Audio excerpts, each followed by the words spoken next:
どうも、岸田模型です。今回は長谷川24分の1マツダ RX-7 のボディをすべてエアブラシで塗装します。ホコリの対策や下地塗装、クリアコートも行っていきます。ボディはパーティングラインと引けを処理して、ドアなどの筋彫りのラインを深くしておきました。塗装はコミュニティでエアブラシか缶スプレーのどっちで行うかをアンケートで取りました。でこの結果エアブラシが多数だったので、今回は全てエアブラシでボディ塗装を行います。ボディを塗装する前にボディ塗装の大敵ホコリ対策をします。まずはボディを中性洗剤で洗浄します。中性洗剤に含まれる界面活性剤の効果でプラスチックの帯電を防止することができます。ホコリ対策で一番効果的だと個人的に思うのは、塗装ブースに霧吹きで水をまくことです。これによって塗装中にホコリが舞い上がるのを防止することができます。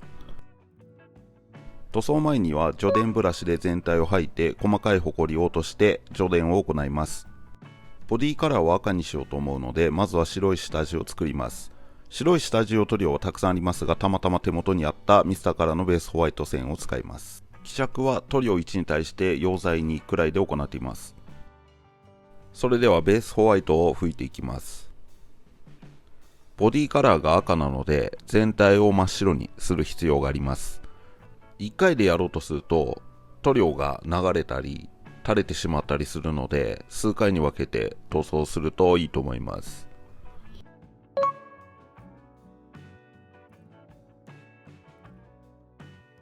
1回全体に吹き付けたところ、ボディの処理しきれてないところやルーフ上の飛型を発見したので、これを処理します。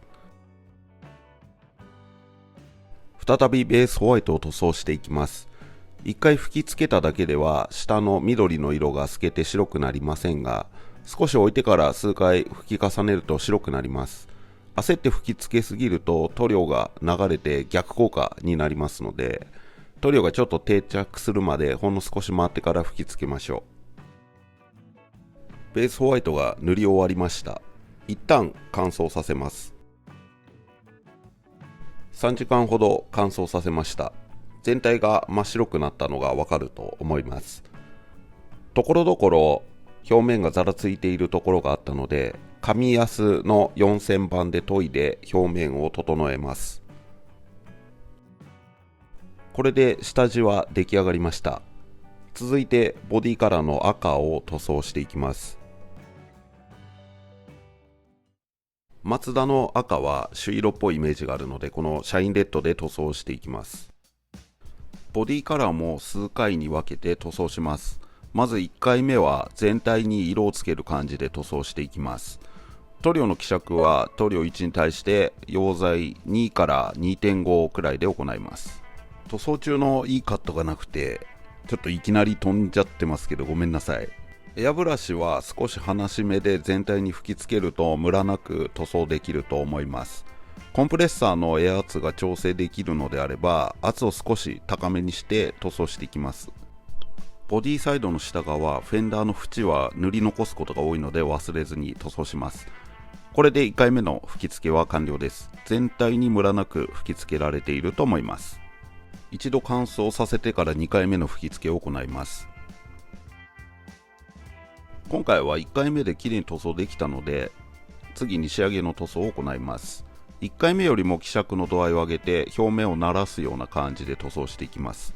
1回目よりもエアブラシを近づけて拭いていきます。表面にまんべんなく塗料をのせる感じで塗装していきます。近くで拭くことによって表面に水っぽく塗料が乗るので、塗料の粒子で表面がざらつきにくくなり、表面を平滑に塗装することができます。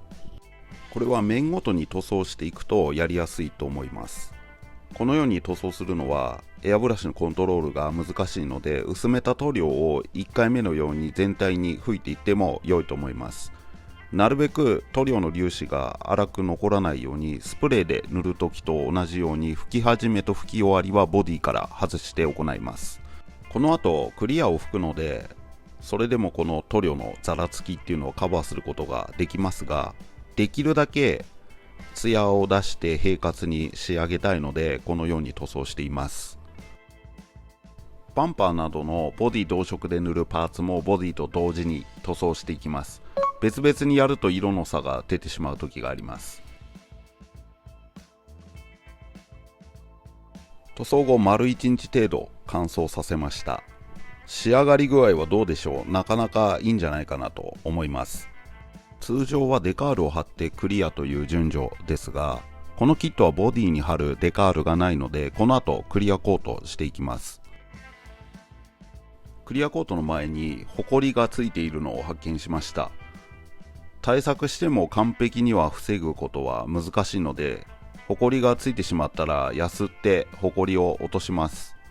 場合によっては再び塗装が必要な時もありますが、今回は大丈夫そうなので、このままクリアでコートしていきます。それではクリアコートをしていきます。今回は落下クリアで行います。使用するのはミスターカラーのスーパークリア3です。クリアコートについても塗装の時と同じように行います。いきなり薄めた塗料でボディ塗装2回目のように塗装していくと、塗装を溶かしてしまう恐れがあるので、最初は全体を軽くコートしていきます。希釈に関しても同様で1対2程度で行いました。そしてまたしばらく乾燥させました。1回目は粗く拭きましたんで、赤の塗装後よりもツヤがちょっとなくなってるような感じがわかると思います。それでは塗装の時と同様に2回目のクリアコートを行っていきます。容量的にはボディ塗装の2回目と同じように行います。この後乾燥させて、さらに3回目のクリアの吹き付けを行いました。これでボディの塗装は全て終了です。